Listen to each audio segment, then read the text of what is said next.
A tale of two baseball teams, and none of it good. It's Evan and Tiki here on the Fan, taking you up until 5:30, and Rutgers football.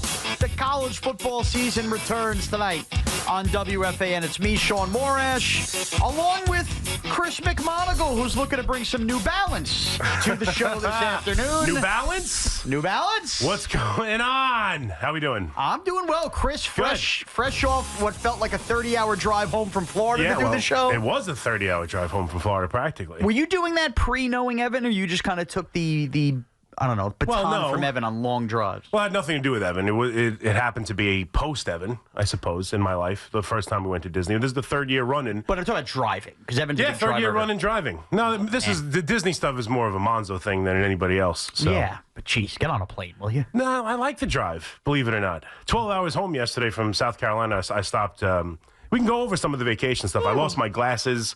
I'm an idiot. So we have there's always some fun stories with a 12-day vacation. But yes, I'm back, totally exhausted, need a vacation from my vacation, but I'm feeling good. I'm feeling good. Thank you. I got a lot of color. You did. You look very tan. I'm very tan. A lot of sun. I hope you're feeling good then the Mets and Yankees after, the past couple days for the Yankees, but specifically last night for the Mets. Yeah, rough. And we'll tackle a little bit both of it here in the open at 888-808-1019. Boyle, Rami with us as well. Look, first on the Mets, they will play a game in about an hour and a half that I think the four words that on this show we have danced around throughout are in order, and that is death of a season. Yeah. Being a word. A. It does feel, you know what, it's unfortunate because it does kind of feel meaningless now, this game, doesn't it? Not yet. For me, it does. Okay, so it ended last night. That's a brutal loss. It's not even so much, there are losses. I heard Moose say this coming in. There are losses and then there are losses. What last night did was wipe away a win that could have changed some things. That's what bothers me the most about it, because you look at it, I heard Evan talking about it the other day. I got glimpses of the show as I was on vacation. And the idea, the Atlanta Braves have done this year after year, chasing down the Braves. You had that opportunity. It was actually me and you sitting in this very chair during the middle of that 4-game set against Atlanta, where they were right there to take over the first place wild card. Right there. Foot off the gas those last 2 days. And they couldn't get it done. And since then, that was their opportunity to overcome the Braves. Now, I know since then the Padres and the Diamondbacks have gotten hot and have taken over, and it's different. But that was their opportunity to catch the Braves. This Brave team, whether they're injured, whatever the case may be, they have been able to catch the Mets in previous seasons when the Mets have the 101 wins, best regular season since the 80s. When the NL East was over? When the NL East was over. And they're able to catch them even then, even when the Mets are at their best, even when the Braves now are dealing with injuries. I trust this Brave team, now swept the fraud Minnesota Twins. But I trust this Brave team in these moments, the end of the season, to do what they need to do. And now you find yourselves 4 games behind the Braves on a night where you battled back. Severino gets hit off the foot, kind of loses it for a second. Ball leaves the ballpark. They're down 4-0 in a game. You figure, all right. And instead, they battle back. Bader hits the home run. They get a ridiculously poor play by the catcher to allow a run to score on the sacrifice fly. I mean, that was great, but Torres behind the plate. I didn't even care. We didn't even get there yet. I didn't even get there yet, no. What a terrible tag. They take the lead, and then to have their closer come in the 8th and blow it, what that win would have meant. Peterson on the mound today. You talked about how important the sweep could have been. How great he's been. What it could have meant.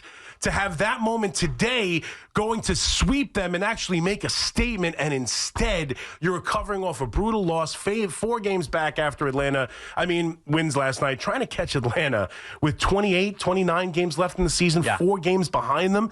It just seems like it's not going to, it just seems like last night, that win could have made you feel the difference about going into this game today, and the difference of what you feel like now after that brutal loss is night and day. I want to make it very clear. You're probably right. Right. You're probably right. The only thing I'm giving out the glimmer of hope, and if you play the numbers game and crunch the numbers, you could still have an opportunity today with a guy who has basically become the August ace of the Mets and David Peterson to take 2 of 3 from a red-hot Diamondback team that lost. Yeah. But the one loss absolutely hails there. You're talking about blowing a lead to Oakland, 5-0. Right. The Padre game on Sunday. Sure. Go on and on and on, and all the garbage losses the Mets have had versus teams they've had no business losing to, or games they had no business losing. Right. The reason last night really, really took the cake was this series, after winning game one and having a lead and fighting back with resiliency, you need to make up games in other ways. Once you lose the bad ones, like some of those games I mentioned, last night would have been one of those, all right, it erases one of those. Right. To only have it compound like that, and frankly, to have Edwin Diaz, again, a guy you need to rely on. And, oh, by the way, after the game, we find out Dednell Nunez not available. Bingo. Don't be shocked if another IL stint is coming because, quote, he's not recovering right after that. That's a problem. This bullpen is cooked, and you cannot survive a pennant race in September No doubt. without a bullpen. It's just so disheartening. No, and to my point, to be 4 games behind the Braves, you can't just go through it and say, hey, oh, wow, you know what? Nice 2 out of 3 against Arizona. That's not going to cut it. They're in a predicament, like we're going to get into the Yankees in a second, and we could talk all we want about the Yankees. They're a game up in first place, securely in a wild card spot. It's a different feel. The Mets have to do something dynamic if they're going to catch the Braves. Like, that's how I feel. Now, who knows? The Braves might fall on their face, and this whole conversation's stupid. I don't expect Maybe the injuries that. actually do matter. I mean, who knows? But I trust the Braves down the stretch to do what they've done. I mean, forget going back to the 90s. They have owned this division for the last 5-6 years. This group, this manager, this team have overcome all the obstacles. They're a game or 2 away from 3 years ago when they won the World Series from trading away people. Instead, they add Peterson, they add Soler. They go on a run, win the championship. This group is special. And if you're going to catch them at the end of August, 4 games back, you need special wins, not special losses. Yeah, there's no doubt about it. And that was a special loss. No doubt. And before we spin it ahead to the Yankees, this needs to be said about Edwin Diaz as well. I mean, we had the one wonderful year 2 years ago where the trumpets and everything went nuts. But it is now officially time to say the better part of this Edwin Diaz tenure with the Mets has been nothing short of a disaster since they've traded for him. Sure. Whether it's a couple of years ago where all those blown saves, you think about how different that year could have been. I'm losing track of years. That's 3 years ago now. Last year, not his fault, but still he's pitching the World Baseball Classic. That happens. And this year, whether it's the struggles at the beginning of the year that we made excuses for coming off the injury, whether it's the suspension, more on that in a second, or the last 2 outings he's had, basically, have just been abominable. And if he's going to be one of the highest paid, big, sexy guys in this league, it's unacceptable at outings like that. And, Chris, I'm going to tell you right now, are we over blaming the umpire for ejecting in that 10-game suspension for Edwin Diaz? Can we all agree on this? There is now a pattern of the Edwin Diaz season in 2024. Guys, let's not be naive. He needed sticky stuff. Yeah. Or at least needed it to feel confident in gripping a baseball. You want to complain that the umpire didn't give him a fair shake, and we saw Martino sticky tacky and what they'll let you wash off. Yeah, there's a difference between sticky and tacky. Everybody Come knows on. Guys, I was born on a day it wasn't yesterday. Edwin Diaz was using sticky stuff that day to make sure, give himself the confidence back, and clearly he can't do that right now. No. And it's just, he's the shell of what he was 2 years ago. I mean, he's the epitome, and I think you see it with, we mentioned the Yankees, Carlos Rodon a little bit. He is the epitome of a guy when it's going great, it's going great. I mean, he was the most dominant reliever we've seen in a long time. I mean, Eric Gagne, you can go back to like that type of dominant relieving he gave you 2 years ago. But when he doesn't have his fastball location and he hangs mixing sliders, he gets killed. Horrible. I mean, he's atrocious. And that's what and you see. Bringing him in and not clean innings either is no way to go about your business. I know that, and I understand people can get on. I mean, this is where we get into managing, too. I mean, he manages with his gut. I heard you say it yesterday. Even Mendoza, he manages with his gut. I do like that about Mendoza. Then we're going to kill the manager when he brings in his best reliever in the 8th inning. I'm killing Diaz. I'm just saying. Diaz is the one who deserves to be killed for last night. He was what made him special 2 years ago was his ability to pitch the 7th inning, the 8th inning. Whenever they needed him to come in and get big outs, he was great at it. Now all of a sudden he can't. Oh, now you're going to bring him into and he needs a clean inning. No, he doesn't. He needs a slider. He needs his fastball command. And it just feels like, and I thought when they signed the contract, I don't know what else they had. It's one of these things. When you have the richest owner in baseball, you don't have a choice. He's coming off the greatest season a reliever's had in forever. You got to give him the contract. I'm not blaming the contract. But they rushed to give him $100 million. No, but I'm just saying, overall, what kind of confidence do you have moving forward? He's still under contract. Like, is he a closer moving forward? And we'll see how he rebounds and the injury's bad. I mean, if I enter next year, I like the upside of Dednell Nunez more than I like Edwin Diaz and his track record. I would think you probably start the year with Diaz as the closer, but it's no longer he can't a fait accompli. No, it can't be like. And relievers are finicky. Watch him go out next year and have an all-world year. No, there's no totally more. Possible. Totally but possible. For this year, Edwin Diaz has completely failed the New York Mets. No and doubt. The fact that we sit here, August 29th, we have 2 days left here in this month. The trade deadline's a month ago. You are 4 games, after everything you built up, 4 games out as it stands now. And to add to your point on why yesterday hurts more, I don't know what this weekend's going to look like for the Atlanta Braves. Something tells me it's not going to be all roses for the Philadelphia Phillies, who have not played the best baseball, right. of course. I don't know how you expect the Braves to lose any more than 2 games to the Phillies this week, and that is one of their rare hard series left. They still have the Dodgers left throughout. This was a time, because maybe you could have a spot if you swept the White Sox where you gained 2 games this weekend. Right. Last night was a time, and it's out the window. I still hold out hope that David Peterson, you take 2 or 3, you go sweep the White Sox. Last night stinks, but it's a 5 of 6 spot. But you're right. You've run out of era. You've run out of games. Was last night the death of a season? 888-808-1019. Now to the team that you and I both share and root for, beloved in our hearts. Yesterday, Chris, I know you were driving home. You said you checked in plenty. I was so ticked off at the Yankees' reluctancy to just sit DJ LeMahieu down, and then he got it back in the lineup last night. Got to hit his first at bat. You missed that? I didn't miss it, but did you miss the double play after that? No, I saw that. Which was enormous. And then Boone finally goes to Cabrera to pinch hit in the 9th. First of all, let's just get this out of the way right now. What are we doing with umpiring? That with 2 runners on, Cabrera comes up. Yeah. And that pitch outside the strike, I mean, that's not even borderline. No, I know. Derails an at-bat, but you see Cabrera hits the ball in the screws, only further proving the point. Yeah. Good at-bat. Good. LeMahieu hasn't given you that. No. Verdugo with the weak ground out as Jason Dominguez is raking and Scranton. He's not raking, but okay. He's hotter than he was when he first came up. He hasn't been that good. He hasn't really been that good in AAA. Verdugo hasn't been that good at all in 4 months. No, totally agree. Okay, Chris? Yeah. The Yankees are not running out the best possible lineup night in and night out, and they have now lost 2 of 3 games to the freaking Washington Nationals. Yep. And when you group in all of the heaping crap of teams, the Rockies, the Nationals, the Tigers, the this, the that, the White Sox. This is supposed to be the August of the easy schedule. They have it much easier than everybody else. 6-6 versus those teams. Yep. 6-6 versus those teams, and we'll get up to Rodon in a second. Luckily, the Dodgers, Burns has not pitched well lately either. The Dodgers beat the Orioles last night. I know you're going to say, don't overreact. The Yankees have the best record in the American League. They do? 1 game up in the Orioles. Chris? 1 game up. Thank God they're 1 game up. Yeah. But the Yankees could be in cruise control for home field advantage in the American League. Sure.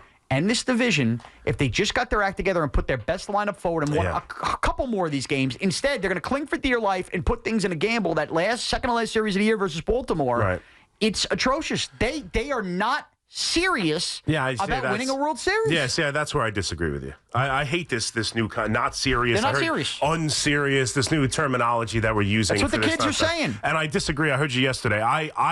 First of all, you asked the question on Twitter and yesterday when you mentioned I was going to be hosting with you. What do I think they should do with DJ LeMahieu? I've been on the bandwagon for a month and a half to DFA DJ LeMahieu. Okay. All right, so I want no part of DJ LeMahieu, but I disagree with what you think the reasoning is. This is not sentimentality. This is not, they need him. They honestly believe, and I think they're wrong. They honestly believe that DJ LeMahieu is the best option for this team as a bench role moving for the playoffs. And this is where I get in trouble, because I'll argue with the fans on stuff like this. We proclaim, because I got a bunch of it during the Old Timers Day and the celebrating 2009 on vacation, a bunch of people tweeting at me, Derek Jeter said again, it's not what happens in the regular season. They'll be judged on what they do in October. And if only Hal had this mentality, if only Brian Cashman had this mentality. And then we get hung up on 1 game against the Nationals when the Yankees are doing exactly what the Yankee fans think they should be doing. They're just wrong. They are preparing. They are running out DJ LeMahieu for one reason. And again, let me be clear. I think they're wrong. But they're not doing it for sentimentality. They're not doing it for the locker room. They're doing it for one reason. They don't believe that Oswaldo Cabrera is a difference maker. Rice is not going to – there's no role for Ben Rice the second Rizzo comes back. There's no role for him. He's not going to be on the team.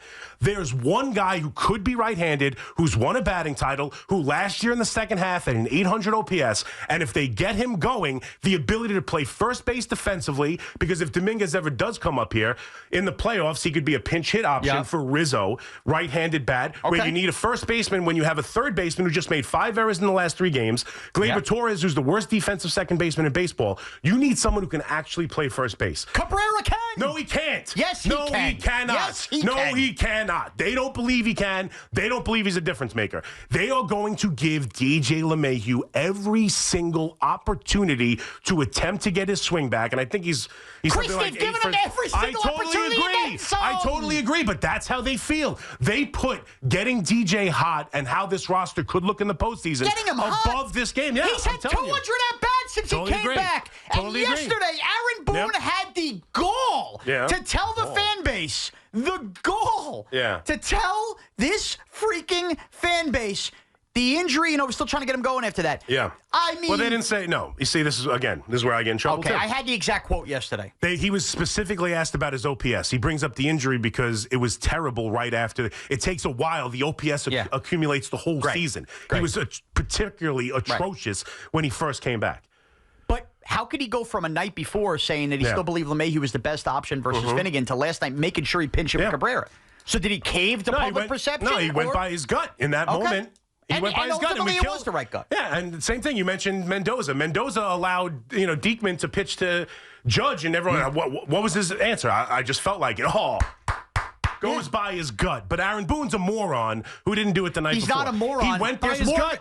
He went by his gut. Mendoza's gut starts failing more. We'll start crushing him more. But he went with DJ the night before. That was his gut. Then his gut said, I had a terrible at bat from him the night before. I'll try something different tonight. But I'm telling you, I disagree.